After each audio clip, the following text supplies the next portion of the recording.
샬롬 김경래입니다. 역사와 더불어 읽는 다니엘서 첫째 편 다니엘서 1장이 되겠습니다. Reading the Book of Daniel with History, the series number 1, Daniel chapter 1.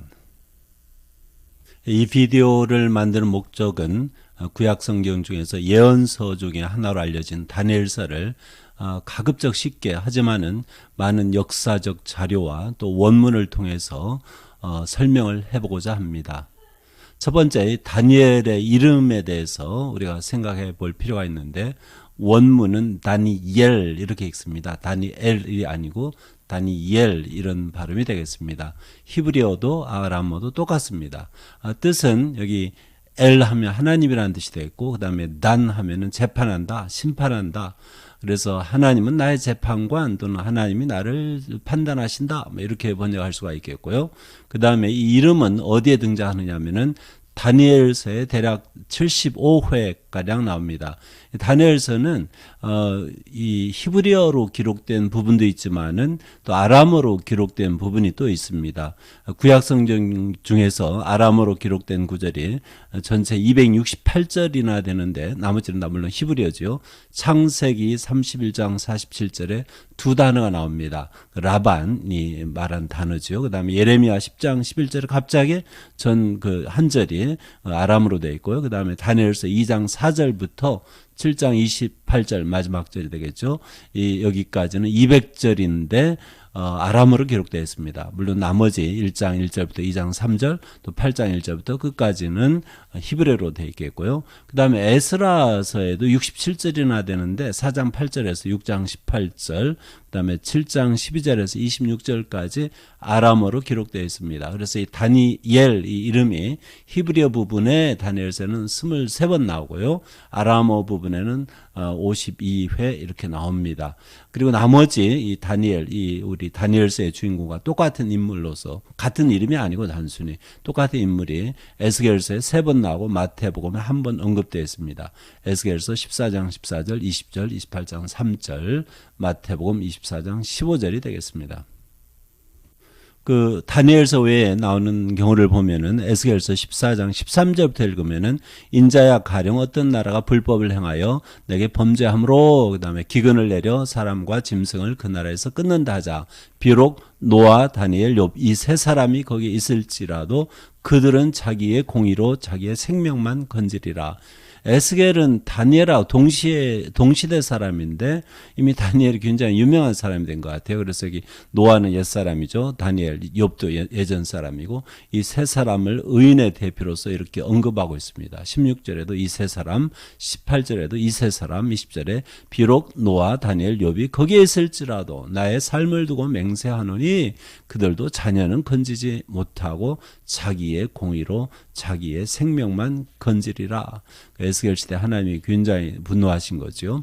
에스겔서 28장 2절부터 읽으면은 인자 너는 두로 왕에게 이르기를 내 마음이 하나님의 마음 같은 자일지라도 너는 사람이요 신이 아니거늘 내가 다니엘보다 지혜로워서 은밀한 것을 깨닫지 못할 것이 없다 하고, 앞에서 14장에서는 의인으로서 다니엘을 소개하고요. 그 다음에 28장에서는 지혜로운 사람 다니엘에 대해서 얘기를 하고 있습니다. 마태복음 24장 15절 예수님 말씀인데 그러므로 너희가 선지자 다니엘이 말한 바 멸망에 가정한 것이 거룩한 곳에 선 것을 보거든 읽는 자는 깨달을진저.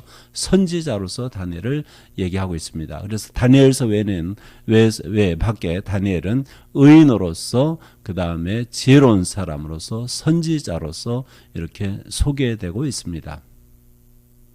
자, 1장 1절부터 읽어볼까요? 유다왕 여호야김이 다스린 지 3년이 되는 해에 바벨론 왕 느부갓네살이 예루살렘에 이르러 성을 에워쌌더니 주께서 2절입니다. 유다왕 여호야김과 하나님의 전 성전 그릇 얼마를, 그릇이라는 것은 성전에서 쓰는 도구들을 말합니다. 그의 손에 넘기심에 그가 그것을 가지고 신할 땅 자기 신들의 신전에 가져다가 그 신들의 보물창고에 두었더라. 더라 이렇게 기록하고 있습니다. 여기 1절은 조금 해석이 필요한 구절입니다. 그 전에 유다의 마지막 왕들, 왜냐하면 다니엘서는 그 유다가 망하는 그 시점부터 시작하기 때문에 유다가 망하는 순간에 그 마지막 왕들을 좀 살펴볼 필요가 있는데 연대기 자료는 조금씩 사람마다 학자들마다 다릅니다. 저는 유진 폴스틱이라고 개인적으로 친분이 오랫동안 있었고요. 또 학적인 교류도 많이 나눴던 아주 친한 분이었어요. 이미 하나님 나라 가셨는데 참 좋은 분인데 그분의 연대기 자료를 제가 이용하고 있습니다. 요시야 왕이 존 왕이죠. 주전 642년에서 610년 사이에 왕 노릇을 했어요. 애석하게도 일찍이 요절했죠. 그 다음에 요시야의 둘째 아들인데 여호아하스, 이 사람이 610년에 아주 짤막하게 그 왕 노릇을 했습니다. 그 다음에 여호야김이 요시야의 큰아들이 되겠습니다. 둘째 아들이 먼저 왕으로 됐네요. 이 사람은 610년에서 599년, 이게 여기 나오는 여호야김입니다. 이 사람이 610에서 599년까지 11년 동안 왕으로 됐고요. 그 다음에 이따가 더 얘기하겠습니다. 여호야기는 여호야김의 아들입니다. 이 여호야기는 이 사람이 599년에서 598년이라고 했는데 이 주전연대로 하면 이렇게 되지만 이 사람은 사실 3개월하고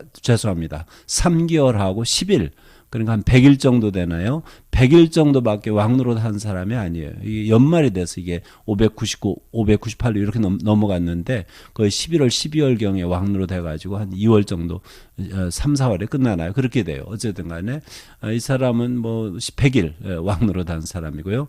그 다음에 이 사람이 이제 바벨론으로 끌려간 다음에 시드기야를 바벨론이 왕으로 세우죠. 이 사람은 요시야의 막내 아들입니다. 그래서 요시야의 적어도 세 아들이 왕 노릇을 했어요. 이 사람은 망할 때까지 598에서 588년, 11년 정도 되겠습니다. 왕 노릇을 한 마지막 왕이 되겠습니다. 그리고 588년에, 주전 588년에 예루살렘이 멸망합니다.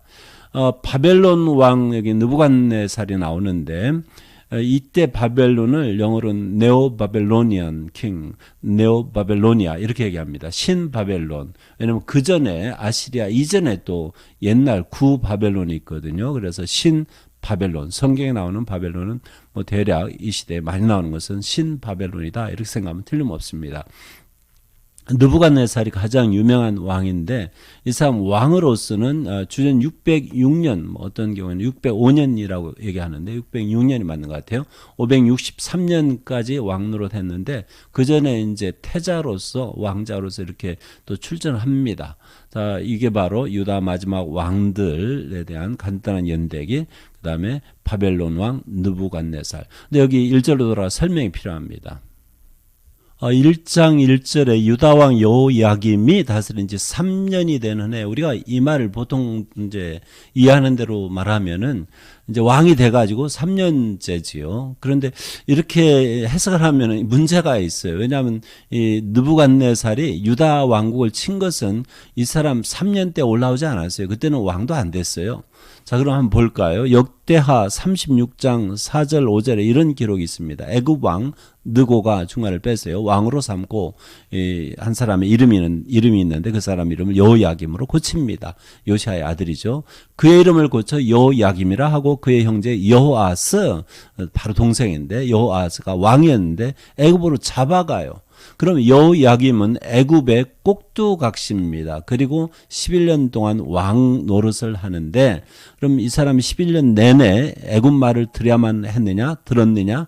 그렇지 않아요. 왜냐하면 그때 상황은 애굽은 진원별이고요. 유다의 남쪽이죠. 그다음에 유다의 북쪽에 있는 그 신바벨론이라고 하는 그 느부갓네살 그 나라는 이제 올라가는 떠오르는 해입니다. 그래서 이제 이 바벨론이 더욱 강사하면서 애굽을 칠 거거든요. 그럼 애굽에 내려갈 때 반드시 유다를 거치게 돼 있어요. 그러면은 유다 왕이 또 이제 눈치를 보고 이제 느부갓네살 그 바벨론 왕의 말을 듣게 되는 거예요. 어쨌든 여기까지는 지금 애굽 왕이 이제 꼭두각시를 삼습니다. 그래서 여호야김이 25세 왕이 됩니다. 그리고 예루살렘에서 11년 동안 다스렸어요. 610년 주전 599년까지 악을 행하였더라 이렇게 나오네요. 예레미야 25장 1절부터 3절까지 보시면은 예레미야의 그 연대기가 나오는데 유대 왕 요시야 유다 왕 요시야의 아들 여호야김 나오죠. 여호야김 넷째 해. 이 사람이 지금 넷째 해니까 4년 전에 그 애굽 왕에 의해서 꼭두각시 왕이 됐잖아요. 그때 바벨론 왕 느부갓네살 원년입니다. 이 사람 4년이. 그럼 주전 606년이 돼요. 그때 유다의 모든 백성에 관한 말씀이 예레미야에게 임하였다. 이때 이제 예레미야가 하나의 말씀을 받았어요. 그런데 그 전부터 이미 받았어요. 3절에 유다 왕 아몬의 아들 요시야 왕 여호아스 그 전에 642에서 610년까지 왕으로 됐죠. 좋은 왕입니다. 13째 해부터 제13년부터 오늘까지 이 606년까지 23년 동안 그러면은 이것은 주전 629년에서 606년까지가 돼요. 여호와의 말씀이 내게 임하기로. 물론 그 뒤에도 이 예레미야는 계속 하나님의 말씀을 받습니다. 근데 이 시점에요. 예레미야 25장 시점에는 이미 처음 요시야 왕 때 13년 때부터 해가지고 23년이 되는 거죠. 내가 너에게 꾸준히 일렀으나 이렇게 나오죠. 그 다음에 열왕기하 24장 1절에 가서 보시면요. 여호야김이 나오죠. 여호야김 시대에 바벨론 왕 느부갓네살이 올라왔어요. 여호야김이 11년 동안 통치했는데 다시 말씀드립니다. 애굽 왕이 꼭두각시인데 바벨론 왕 느부갓네살이 올라와서 어떻게 합니까? 여호야김이 3년간 섬기다가 누굴 섬겼어요? 느부갓네살을 섬기는 겁니다. 이제는 애굽 말을 들을 수가 없어요. 그런데 이 사람이요 계속 눈치 보는 거예요. 그때 상황에 두 강대국에 끼어가지고는 어찌할 바를 모르는 거예요. 그래서 이사야 같은 데 보면요 어떤 왕들은 애굽을 의존하고 바벨론에 내려오니까 무섭지 않아요. 근데 그 애굽은 그야말로 쓰러진 갈대처럼 힘이 없습니다. 자, 섬기다 3년간 섬기다가 돌아서 그를 배반하였더라. 혹시 애굽이 더 강하지 아니할까? 그런 이제 애굽에 기댔던 거죠. 이 3년간이 언제냐? 주전 602년에서 599년입니다. 망할 때까지예요. 3년 섬기다가 이제 배반하니까 느부갓네살이 와서 치지요. 그래서 여호야김은 죽는 거예요. 망하는 거예요. 유다가 아직 망하지는 않지만 이 사람 왕으로서 이제 끝나는 겁니다. 왜냐하면은 원래 이제 애굽의 꼭두각시로 있다가 바벨론 왕이 와가지고 너 내 말 들어? 이제부터 애굽 말 듣지 마. 해가지고 3년을 섬겼어요. 그런데 이제는 배반하니까 그러니까 내려와가지고 죽이는 거예요. 치는 거예요. 그것이 바로 602년에서 599년. 그렇다면은 또 이것 말고도 다른 이제 뭐 요세푸스라든지 다른 저항, 다른 문헌들이 또 있습니다. 그래서 이것저것 참고해 보면은 여기 1장 1절에 말하는 유다왕 여호야김이 다스린 지 3년이 되는 해. 이것은 다니엘서에 유일하게 유다왕 연대기를 쓴 거거든요. 나머지는 몽땅 이방인들 왕 연대기를 사용했어요. 다니엘서는. 그럼 여기서 우리가 가장 가능성이 큰 것은 여호야김이 다스린 지 이것은 느부갓네살 아래서 그러니까 바벨론 아래서 바벨론의 꼭두각시로 애굽왕이 아니고 그렇게 다스린 지 3년이 되는 해. 이때 이 사람이 죽는 해입니다. 이때 일어났던 사건으로 보면 틀림없을 것 같아요. 그래서 여호야김이 느부갓네살을 섬긴 지 3년, 이때는 느부갓네살 제 7년이 되겠습니다. 그리고 여호야김 본인은 11년 마지막 해가 됩니다. 그리고 그 다음 왕하고 이렇게 계산해 보면 나오는데 이때가 주전 599년 거의 연말입니다. 11월 우리 양력으로 하면 노벰버 11월이 되겠습니다. 이때 이 사람이 느부갓네살을 만나는 거예요. 자기 마지막이 되고 느부갓네살이 예루살렘을 칩니다. 이때 예루살렘 완전히 망하지는 않아요. 지금 바로 이것이 1장 1절에 그 여호야김 다스린 지 3년을 이렇게 해석을 새롭게 해보는 것입니다. 2절에 신할 땅에 대해서 언급하고 있는데 신할 땅은 거의 뭐 바벨론 메소포타미아라고 그러죠. 메소포타미아라는 말은 헬라에서 왔는데 두 강 사이 유프라테스하고 티그리스 강 이 큰 강 사이에 그런 뜻입니다. 두 강 사이에 이 지역을 신할 평야, 신할 땅, 바벨론 땅 이렇게 같이 사용을 합니다.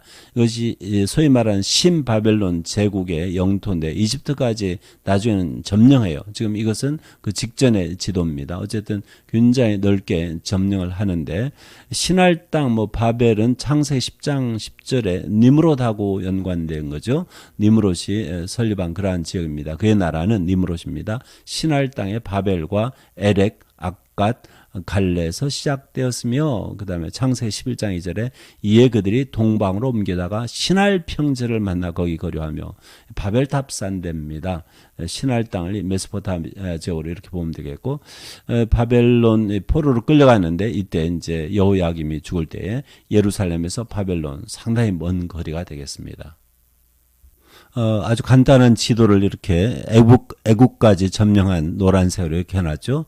여기가 바로 메소포타미아 신할 땅이라고 할 수 있고 바벨론은 이쪽에 있습니다. 북쪽은 옛날에 아시리아가 시작된 곳이죠.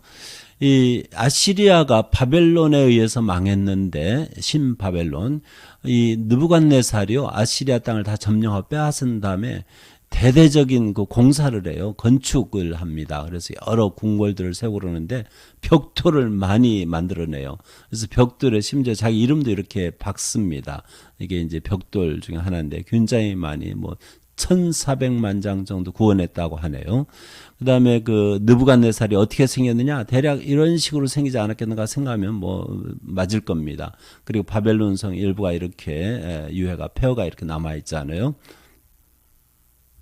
다니엘서 1장 3절부터 5절까지 읽어보면은 왕이 환관장 아스브나스에게 말하여 이스라엘 자손 중에서 왕족과 귀족 몇 사람, 여기 왕족은 왕의 씨앗 이렇게 이제 히브리어에서 표현하고 있는데 여기 왕족 귀족 몇 사람 계속 읽고요. 곧 흠이 없고 용모가 아름다우며 모든 지혜를 통찰하며 지식에 통달하며 학문에 익숙하여 왕궁에 설만한 소년을 데려오게 하였고 아마 20대 전후에서 나이가 되지 않겠는가 싶어요. 그들에게 갈대아 사람의 학문과 언어를 가르치게 하였고 또 왕이 지정하여 그들에게 왕의 음식과 그가 마시는 포도주에서 날마다 쓸 것을 주어 3년을 기르게 하였으니 그 후에 그들은 왕 앞에 서게 될 것이더라.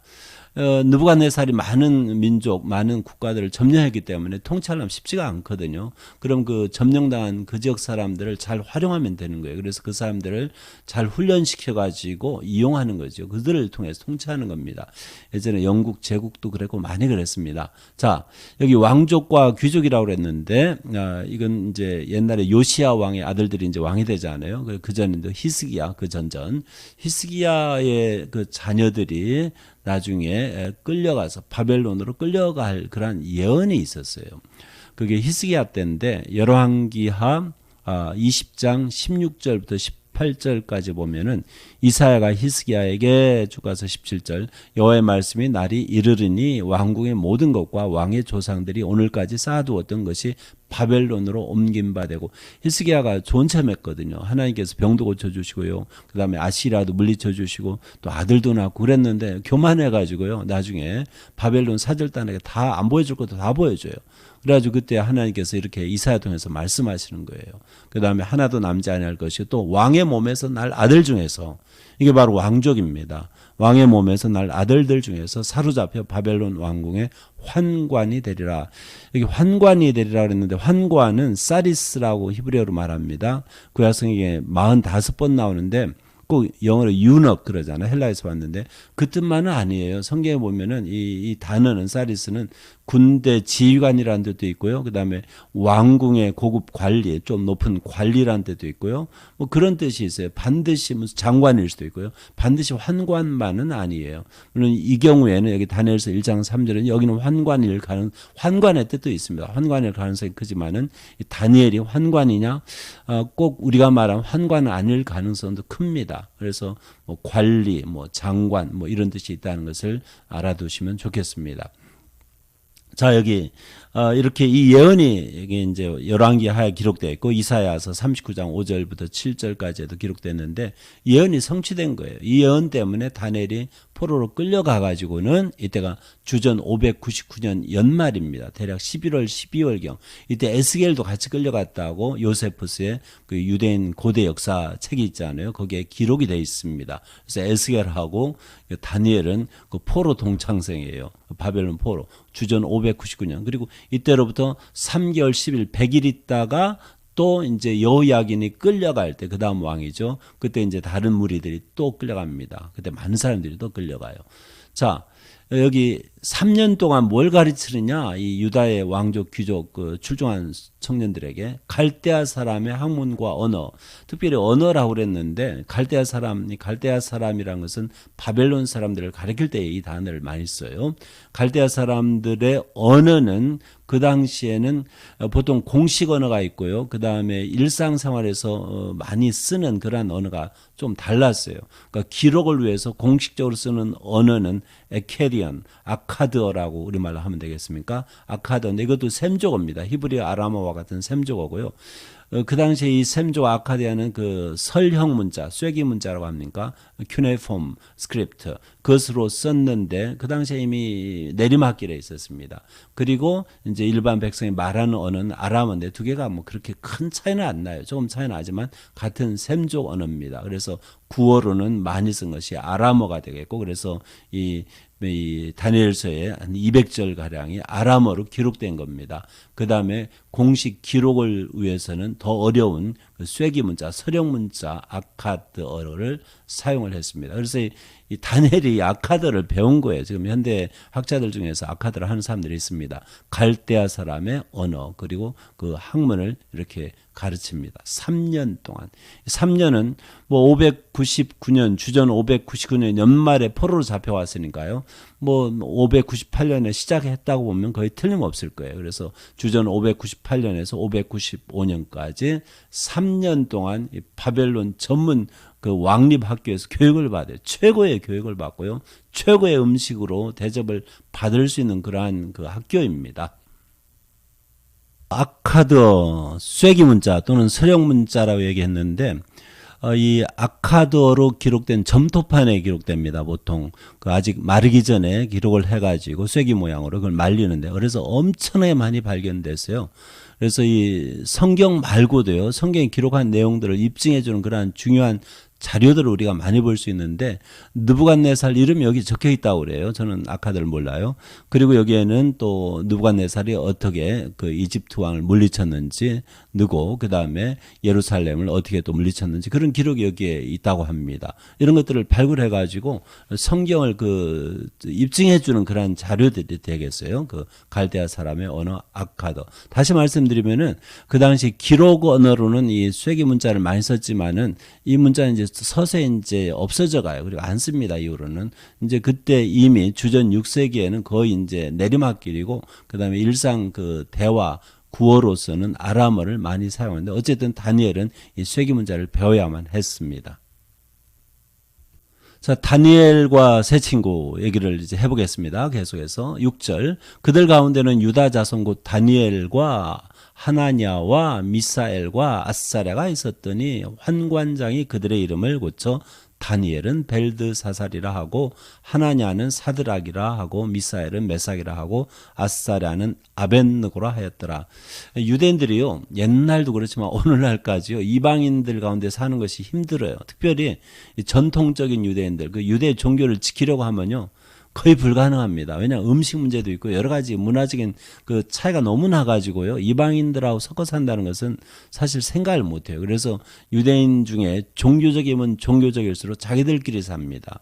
자기들끼리 모여 살아요. 그렇지 않으면은 지킬 수가 없는 거예요. 여기 이제 우선 이제 이름부터 고치는데 뭐 어쩔 수 없잖아요. 지금 포로로 끌려왔으니까 뭐 자기들이 뭐 마음대로 못하는 겁니다. 그래서 이 다니엘, 하나냐, 미사엘, 아사랴 이 네 명의 친구들인데 이 젊은 친구들인데 다들 왕족, 귀족이겠죠. 이 히브리어 이름인데 다들 하나님하고 관련이 있어요. 그래서 먼저 원래 이 사람들의 이름을 보면 다니엘 하면은 하나님은 나의 뭐 재판관이시다 이렇게 얘기할 수 있죠. 그 다음에 하나냐는 야는 여호와의 그 야 똑같습니다. 여호와께서 하나 그 은혜를 베푸신다, 은혜로우시다 뭐 이런 뜻이 되겠어요. 하나냐. 그 다음에 미샤엘 이렇게 했는데 이건 하나냐 이렇게 읽고요. 다니엘은 다니엘이라고 그랬죠. 미샤엘은 누가 그 다음에 하나님께 속한가 또는 하나님께 속한 사람 뭐 이런 식으로 번역을 할 수 있어요. 미샤엘 이렇게 읽습니다. 그 다음에 아자리야 이렇게 했는데 히브리어로 아자리야 야는 여기 하나냐 야가 여호와하고 똑같습니다. 할렐루야 그거 똑같습니다. 야 할렐루 너희들은 찬양하라 야 야훼를 여호와를 아잘은 돕다란 말입니다. 그래서 여호와께서 도우시다 또는 여호와는 나의 도움이시다 뭐 이런 식으로 이해하시면 됩니다.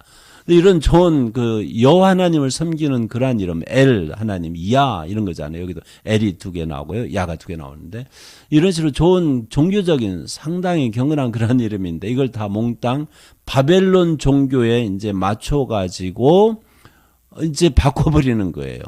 이건 어쩔 수가 없어요. 그런데 다니엘은 뭐라고 바꾸냐? 벨드사살. 이것을 히브리어로 이렇게 기록했는데 벨트샷살, 이걸 아카더로 우리가 이해할 수 있겠는데 아람어 같지는 않아요. 이것은 무슨 뜻이냐면은 여기에는 물론 이 뜻은 학자들 간에 조금씩 달라요. 여기 벨이 있잖아요. 벨은 그 바벨론의 신의 이름 중에 하나입니다. 그 벨이 그의 목숨을, 그의 생명을 지키기를, 뭐 이런 해석도 있고 또 좀 다른 해석도 또 있어요. 저도 정확한 건 모르겠어요. 그 다음에 두 번째는 두 번째가 누구죠? 하나냐죠. 하나님 여호와께서 은총을 베푸신다 이런 뜻인데 하나냐 이것을 샤드락 히브리어로 읽으면은 히브리어 표현된 대로 샤드락 또는 아람어에서 샤드락 이렇게 바꾸었어요. 이것도 이 사람 이름은 약간 또 이제 학자 간의 견해가 있는데 제가 여기 인용한 것은 아쿠라고 하는 신이 있다고 그러네요. 달신이에요. 달신. 그 바벨론의 신이겠죠. 그 달신의 명령, 계명 뭐 이런 식으로 이제 해석을 하는데 모르겠습니다. 이게 정확한 해석인지는. 그다음에 세 번째 미샤엘은 어떻게 바꿨냐면 메샥 여기에도 아쿠신이 있다고 하죠. 그래서 아쿠신에게 속한 사람 뭐 이런 식으로 이해할 수 있는 것 같아요. 근데 이것도 정확한 뜻은 모릅니다.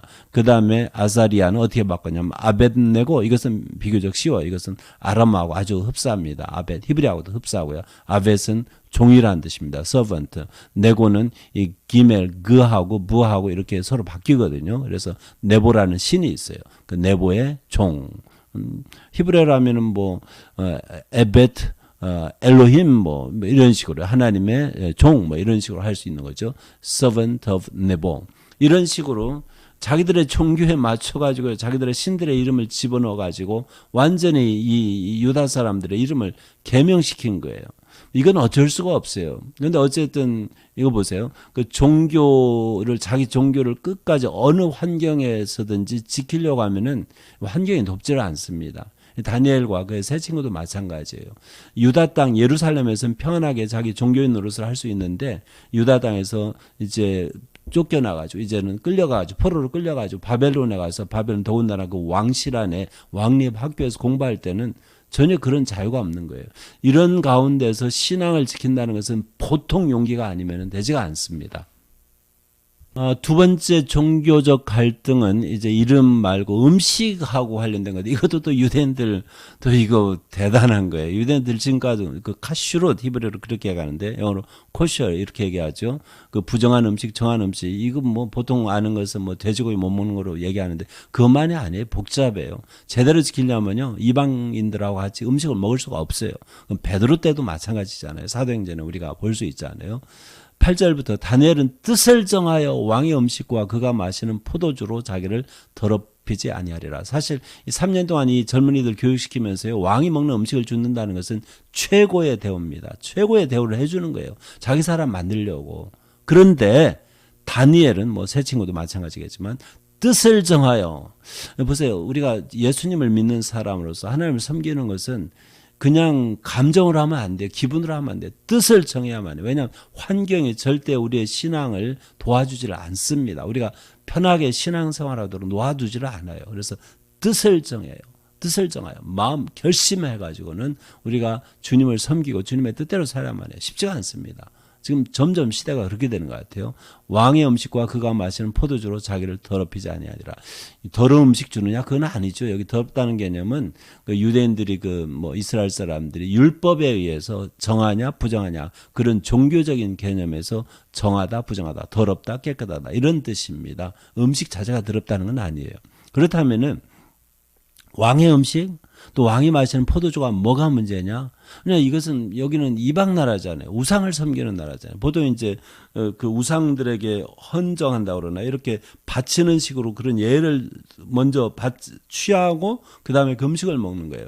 그것뿐만이 아니에요. 포도주도 마찬가지죠. 그다음 그것뿐이 아니고 그 음식 중에는 이 유대인들이 못 먹는 것들이 너무 많아요. 뭐 돼지고기라든지 뭐 말고기라든지 그때 먹었는지 모르겠는데 우리 한국이라면 뭐 개고기라든지 이런 건 절대 금물이니까요. 그래서 이 고기는 일단 이 사람들에게 고기 또는 뭐 생선도 마찬가지예요. 비늘 없는 생선이요. 못 먹잖아요. 이런 것들을 하면 육류는 일단 고기 생선까지 포함해 가지고요. 입을 대면 일단 또 피 처리하는 문제도 있어요. 정결한 그 소 뭐 양 이런 거라도 이건 유대인들이 먹잖아요. 그런데 그거라도 피 처리 잘못되면 부정합니다. 더러운 거예요. 그래서 이 유대인들 그 식사법은 굉장히 까다로워요. 그래서 거의 이방인들이 만든 것을 먹을 수가 없어요. 그래서 지금까지도 유대인들은 이 구절 때문에요. 이방인들이 만드는 포도주 종교적인 사람들 안 마신다고 그래요.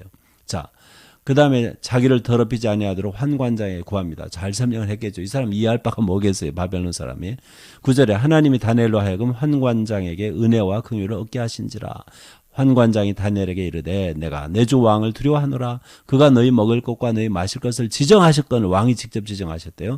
너희의 얼굴이 초췌하여 같은 또래의 소년들만 못한 것을 그가 보게 할 것이 무엇이냐. 그렇게 되면 너희 때문에 내 머리가 위태해. 11절 환관장이 다니엘과 하나냐와 미사엘과 아사랴를 감독하게 한 자에게 다니엘이 말하되, 그 밑에 이제 일본은 사람이 있겠죠. 청하오니 당신의 종들을 열흘 동안 시험해보래. 열흘 동안 채식을 주어 먹게 하고. 왜 채식이냐면 채식주의자가 아니고요. 채식이 안전해요. 이 고기 육류는 일단 부정하기가 쉽습니다. 더럽기가. 그래서 아예 안전방으로 하려면은 차라리 채소만 먹으면 되는 거예요. 그 다음에 이 술도 포도주도 그들의 신에게 바친 것일 그런 가능성이 크기 때문에 물을 먹으면 되는 거예요. 물을 바치지 않을 테니까요. 그래서 채식주의를 하겠다는 건 아닙니다. 채식을 주워 먹게 하고 물을 주워 마시게 한 후에 당신 앞에서 우리의 얼굴과 왕의 음식을 먹는 소년들의 얼굴을 비교하여 보아서 당신이 보는 대로 종들에게 행하소서 하며 그가 그들의 말을 따라 열흘 동안 시험했어요. 그래서 합격했습니다. 더욱 아름답고 살이 더욱 윤택하여 왕의 음식을 먹는 다른 소년들보다 더 좋아 보인지라. 하나님께서 은혜 베풀어 주신 거죠. 이렇게 뜻을 정해서 하나님의 뜻대로 하나님의 말씀대로 살려고 할 때 하나님이 도와주세요. 그리하여 감독하는 자가 그들에게 지정된 음식과 마실 포도주를 제하고 채식을 주니라. 이렇게 했어요. 이게 부정한 음식에 대해서는 특별히 모세 율법의 레위기 11장하고 신명기 14장을 보시면 특별히 레위기 11장에 자세히 기록이 되어 있습니다. 이렇게 뜻을 정하고 하나님을 섬기겠다는데, 하나님 말씀대로 살겠다는데 하나님이 안 도와주시겠습니까? 오늘도 마찬가지입니다. 17절에 하나님이 이 내 소년에게 학문을 주시고, 공부했잖아요. 3년 동안. 그러면은 뭐 학문하는 것이니까 학문을 주시고 모든 서적을 깨닫게 하시고 지혜를 주셨으니 다니엘은 또 모든 환상과 꿈까지도 깨달아 알더라. 그러니까 수석 졸업했다고 보면 틀림없을 거예요. 18절 왕이 말한 대로 그들을 불러들일 기한이 찼으므로 3년이 끝났습니다. 환관장이 그들을 느부갓네살 앞으로 데리고 가니 졸업시험 보는 거와 똑같네요. 왕이 그들과 말하여 보매 무리 중에 다니엘과 하나냐와 미사엘과 아사랴와 같은 자가 없으므로 그들을 왕 앞에 서게 하고, 자 이제 취직도 잘 돼요. 이렇게 공부를 잘하니까 수석하게 한 거예요. 우등생입니다. 몽땅. 하나님을 뜻을 정해 섬길 때 하나님께서 복을 주십니다. 지혜를 주십니다. 왕이 20절입니다. 그들에게 모든 일을 묻는 중에 그 지혜와 총명이 온 나라 박수무당, 박수지요. 그들 그 학자들입니다. 그 당시로 말하면 술객보다 마찬가지예요. 10배나 나은 줄을 아니라. 그리고 이제 다니엘은 고레스 왕 원년까지 있었는데, 고레스 왕은 바벨론 왕이 아니에요. 고레스 왕은 바벨론 다음에 페르시아죠. 우리 성경에 바사라고 되어 있죠. 페르시아가 패권을 잡습니다. 이 근동에서. 그때까지 가는 거예요. 오래 가는 거예요. 고레스 왕 원년이 언제냐면은 주전 551년입니다. 물론 이 연대는 좀 학자들마다 조금씩 다른데, 펄스틱 이분은 주전 551년인데 저도 이걸 받아들여요. 주전 551년까지. 자, 3년 교육기간이 598년에서 595년이라고 그랬잖아요. 그 다음에 졸업하고서 바로 이제 취직했잖아요. 왕궁에. 그래가지고 551년까지 일했으니까 그 정치인으로서 46년 동안 활동한 거예요. 그런데 이 다니엘서의 가장 그 늦은 연대는 이걸 넘어갑니다. 이 주전 551년. 고레스 원년보다 더 넘어가. 이미 은퇴해가지고 그 이상을 본 건데, 다니엘서 10장 1절에 나오는데 바사왕, 페르시아왕, 고레스 제3년 연대기가 나옵니다. 이때 다니엘에게 하나님께서 여러 가지 계시를 주시죠. 이때가 주전 549년으로서 다니엘서 연대기의 가장 마지막 해가 되겠습니다. 어쨌든 그 정치인으로서는 46년 동안 바벨론 왕, 그 다음에 고레스 왕까지 이렇게 일을 하는 겁니다. 이게 바로 다니엘서 1장의 내용이 되겠습니다. 한마디로 뜻을 정해서 하나님을 섬기면은 하나님께서 그 사람 높이 세워 주십니다. 그렇지만 환경은 우리가 하나님을 평안히 섬길 수 있도록 돕지를 않습니다. 어떠한 환경에도 불구하고 마음을 정하고 하나님을 섬길 마음이 있으면은 주님은 반드시 우리를 탁월하게 만들어 주시는 것을 우리가 이 다니엘서 1장에서 배울 수가 있습니다. 자, 민수기 6장 24절 5절 6절의 말씀으로 작별의 인사를 대신하고자 합니다. 우리말로 여호와는 내게 복을 주시고 너를 지키시기를 원하며 여호와는 그의 얼굴을 내게 비추사 은혜 베푸시기를 원하며 여호와는 그 얼굴을 내게로 향하여 드사 평강 주시기를 원하노라. 히브리어로 예바레카 아도나이 베시므레카 야엘 아도나이 파나벨레카 비후네카 이사 아도나이 파나벨레카 베야셈레카 샬롬.